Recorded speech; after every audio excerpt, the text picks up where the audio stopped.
Yo mes petits renards araignées, j'espère que vous allez bien. Aujourd'hui je vous propose une vidéo que j'avais envie de faire depuis longtemps. Et je sais que certaines histoires dont je vais parler sont déjà été traitées par beaucoup de youtubeurs. Mais c'est des histoires que j'aime beaucoup, alors je voulais vous les faire partager. Si vous les connaissiez pas encore, c'est l'occasion de la découvrir. Voilà, j'ai trouvé plusieurs sources sur plusieurs articles et j'espère que ça vous plaira. Bisous et bonne vidéo.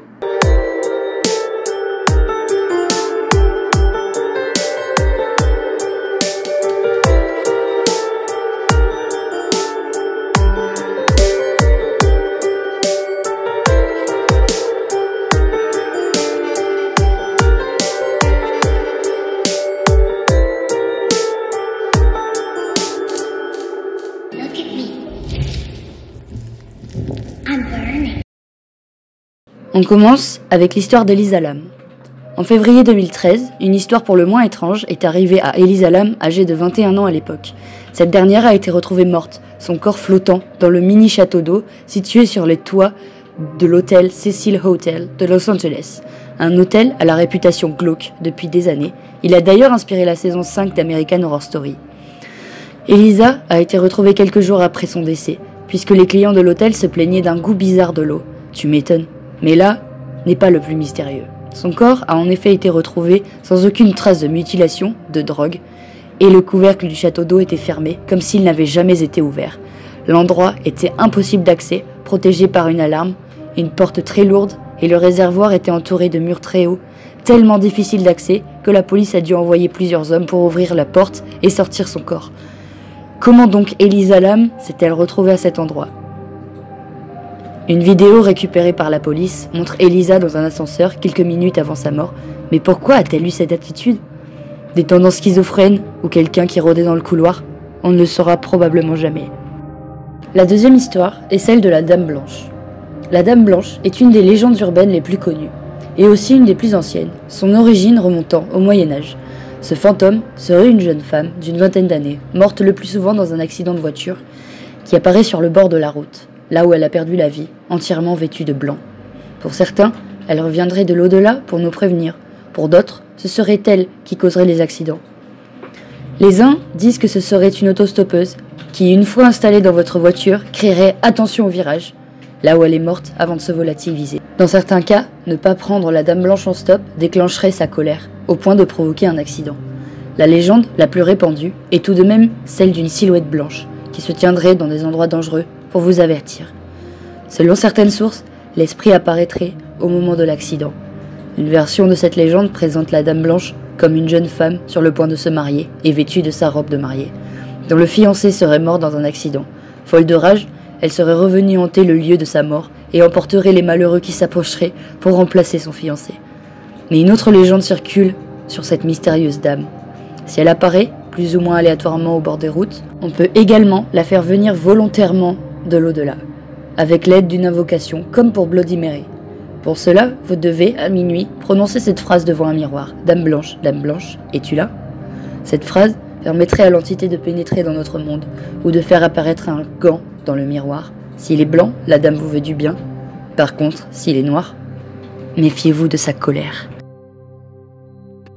L'histoire suivante est une histoire japonaise.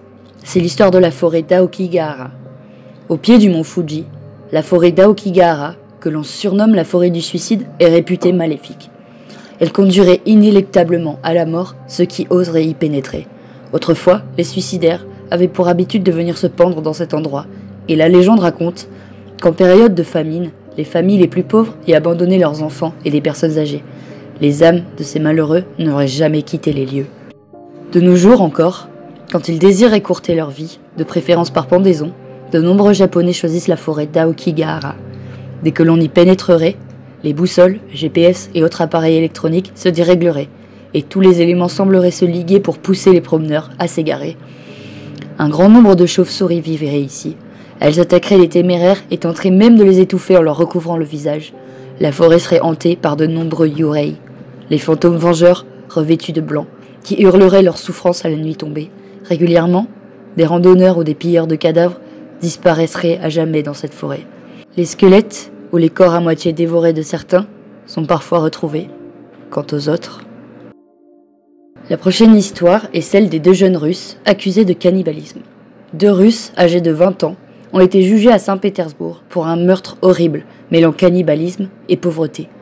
Les accusations qui pesaient sur Maxime Golovatsych et son ami Yuri Mozov sont effroyables. Ils sont accusés d'avoir sauvagement assassiné Karina Baroudichan, une étudiante de 16 ans qui avait une liaison avec Maxime début 2009. Selon l'acte d'accusation, les 2 amis auraient noyé leur victime dans une baignoire avant de la découper en morceaux. L'histoire aurait pu s'arrêter là, au stade du meurtre ordinaire, s'ils n'avaient pas eu une idée sinistre au point qu'elle glace le sang. Le lendemain des faits, la colocataire des 2 garçons, Ekaterina, dîne à leur côté dans l'appartement. Maxime et Yuri lui servent alors leur victime accompagnée de pommes de terre.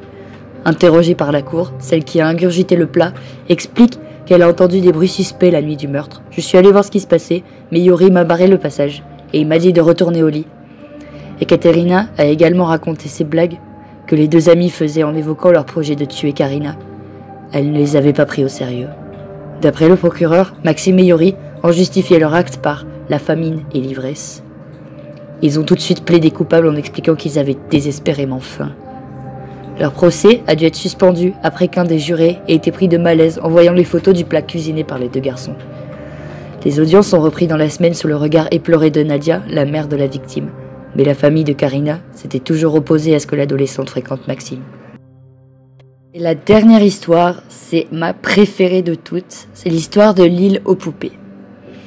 Dans la région marécageuse de Xochimilco, au sud de la ville de Mexico, perdue dans le vaste réseau de canaux, se trouve la Isla de las Muñecas, littéralement l'île des poupées. Tout a commencé dans les années 50, quand Don Julian Santana Barrera décide de vivre en ermite sur ce petit coin de terre. Une fois posé le pied sur le sol, il sent comme la présence d'un esprit.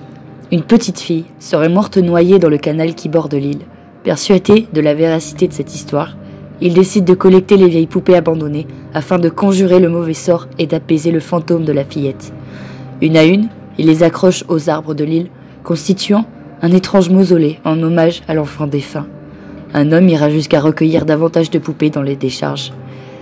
Certains troqueront même leurs poupées usées contre les légumes qu'il fait pousser sur l'île. C'est lors d'un programme de nettoyage des canaux de Xochimilco, dans les années 90, que l'île a été révélée au grand public. Depuis, les trajineras, des petits bateaux colorés typiques, peuvent se rendre librement sur ce lieu macabre. Cet îlot cimetière ne figurerait pas sur le parcours touristique classique. Il faut demander spécifiquement aux conducteurs des barques de s'y rendre et supporter 2 heures de navigation pour enfin atteindre cette île mystérieuse.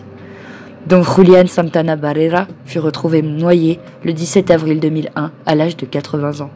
Il aura vécu seul, avec des poupées, sur l'île pendant les 50 dernières années de sa vie. Il laisse derrière lui un ouvrage empreint de superstition et de poupées en décomposition. Voilà, c'est tout pour cette vidéo. Si je pouvais donner un petit avis sur chacune des histoires, j'en ai choisi pas beaucoup. J'ai mêlé un peu du paranormal, du réel, des légendes urbaines, tout ça.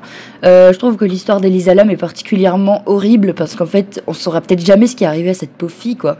Elle a pas pu se hisser là-haut toute seule, elle a pas pu faire ça toute seule, quoi. C'est soit quelqu'un qui l'a tuée, soit plusieurs personnes. C'est vraiment glauque, quoi. Pour la deuxième histoire, l'histoire de la Dame Blanche, ben c'est si vous y croyez ou pas, quoi. Ça dépend de votre point de vue sur les légendes urbaines, mais à mon avis, toutes les légendes urbaines ont plus ou moins un fond de vérité. C'est ça qui les rend intéressantes. Ensuite, pour l'histoire japonaise, bah, Aokigahara, elle est vraiment connue, quoi. C'est vraiment la forêt des suicides. C'est avéré que beaucoup de gens se suicident dans cette forêt. C'est vraiment triste. De là à dire qu'elle est hantée, je sais pas. Je pense pas vraiment, mais c'est vrai qu'il doit y avoir une atmosphère assez lourde vu que c'est un endroit très chargé en choses très tristes. Le suicide, c'est vraiment triste. Du coup, voilà. Ensuite, pour l'histoire des Russes, moi qui suis russe, je peux vous dire que oui, les Russes sont tarés, mais j'irai jamais faire ça personnellement. Ils avaient vraiment un gros problème dans leur tête pour vraiment vouloir bouffer quelqu'un, quoi. C'est dégueulasse. Enfin, voilà, c'est juste cette histoire, je l'aime bien parce qu'elle montre à quel point l'esprit humain est tordu, quoi. Et pour parler de la dernière histoire, celle sur l'île des poupées, je la trouve vraiment fascinante, cette histoire. C'est une de mes préférées parce que elle est vraie et cette île existe vraiment. Il y a même eu un épisode de Ghost Adventures sur le sujet. Ils ont ramené des trucs de ouf. Alors, je sais que Ghost Adventures, ça peut être fake, mais voilà, quoi. Genre, le truc, enfin, l'aspect de l'île, elle est terrifiante, quoi. Enfin, Déjà, j'aime pas spécialement les poupées, mais alors là, c'est... genre, je me pose pas un pied là-dessous, quoi. Je pose pas un pied sur cette île, je vous garantis que je le fais pas, quoi. Bref.